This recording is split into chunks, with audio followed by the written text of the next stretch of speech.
For most of us, Antarctica is just a big piece of snow and ice, on which no one lives except cute penguins and other funny animals.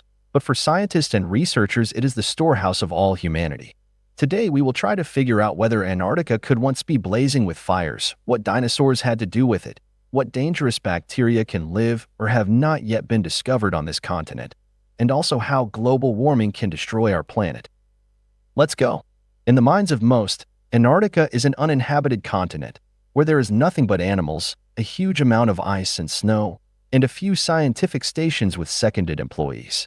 In fact, Antarctica is much more complex than it might seem at first glance. More than 400 lakes have been discovered under the ice of Earth's fifth largest continent, but scientists have only reached 4 of them. It is noteworthy that Russian scientists were the first to reach the lakes near Antarctica. In 2012, they obtained water samples from Lake Vostok.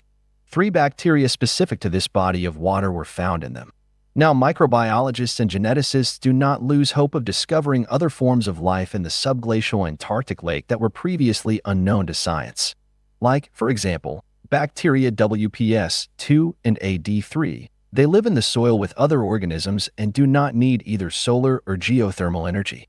With a very meager supply of nutrients, they literally switched to an air diet, which was a discovery for scientists. But under-ice finds in Antarctica are not limited to lakes.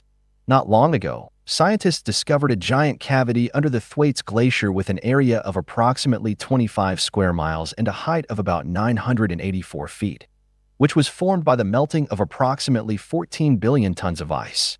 For specialists, this is an alarming signal for a number of reasons. First, most of this ice has melted over the past 3 years. Secondly, such cavities significantly reduce the strength of icebergs, and this is fraught with the acceleration of their destruction and rising sea levels. In addition to lakes and cavities, there are also active volcanoes in Antarctica, and a total of 91 volcanoes have been found on the continent. For example, Mount Erebus on Ross Island, which, due to its volcanic activity, has created a fairly developed network of subglacial caves. In these volcanic steam-melted ice caches, scientists discovered several DNA sequences that did not match any known organisms.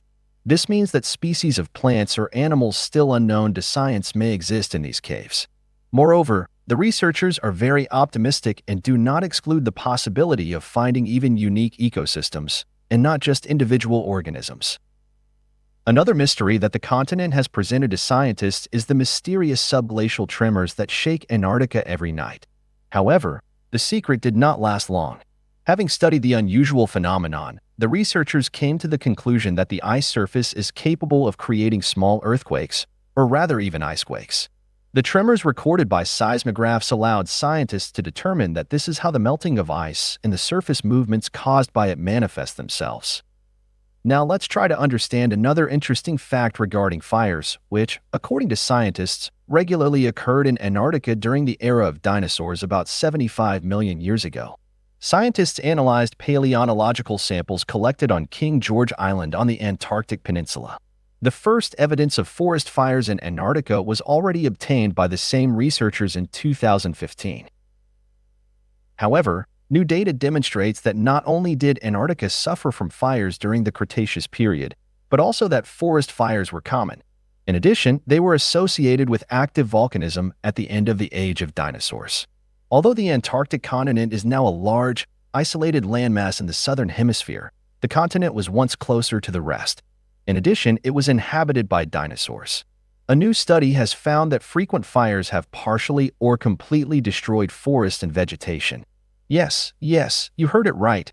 Antarctica was not always a frozen continent shrouded in snow and ice. Most geologists agree that Antarctica's ice sheets began to form around 34 million years ago, during the Eocene to Oligocene transition. It was cooler here than in other areas of the land. If the beginning of the Jurassic period there was generally warm and humid, then cold, dark winters occasionally occurred in Antarctica.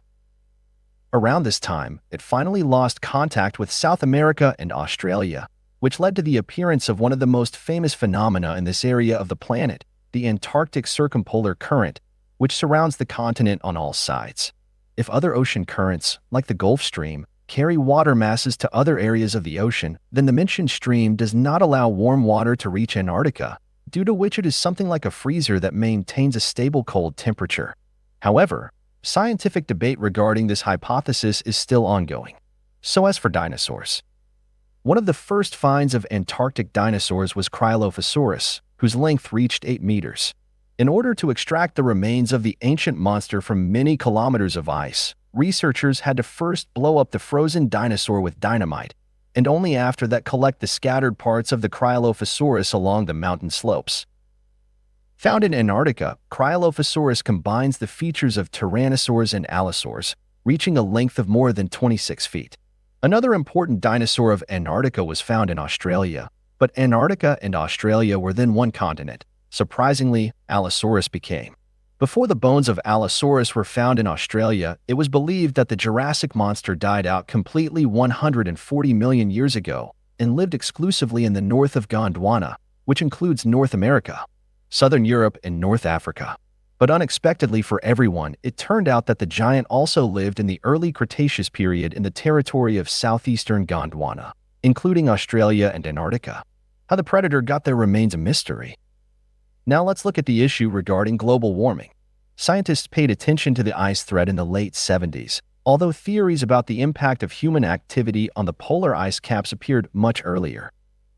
During the research, it turned out that from 1979 to 2017, the rate of ice melting in Antarctica increased sixfold, and the continent became the fastest warming. The overall temperature there rose by 3 degrees. In 2018, scientists studying the Ross Glacier, the largest in Antarctica, published a paper in Geophysical Research Letters. They concluded that constant melting processes are taking place beneath the surface of the relatively monolithic glacier. Antarctica is ceasing to be the planet's main freezer. This will inevitably lead to two things. Firstly, the continent stores up to 90% of all fresh water. Since 2012, the rate of melting has tripled, and at this rate, it will cause the water level in the ocean to rise by 9 to 13 feet. And the second is temperature. Abnormally warm winters are already common on the planet, and it will only get worse. According to studies by Western scientists, the point of no return will be passed between 2030 and 2052.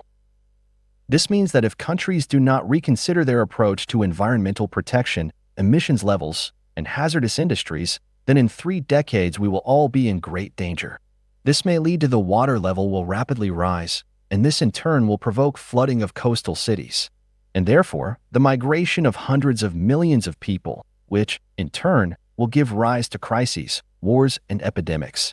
An increase in ambient temperature will also add to the fire, which will be fraught with drought, crop failure, and a shortage of fresh water.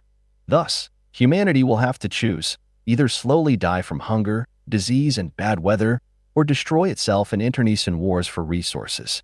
The worst thing is that this could happen not in the distant future, but in our lifetime. But all these are just guesses of scientists, and what will actually happen is hardly known to anyone. Leave your guesses on this topic in the comments, and that's all for me. See you again, friends.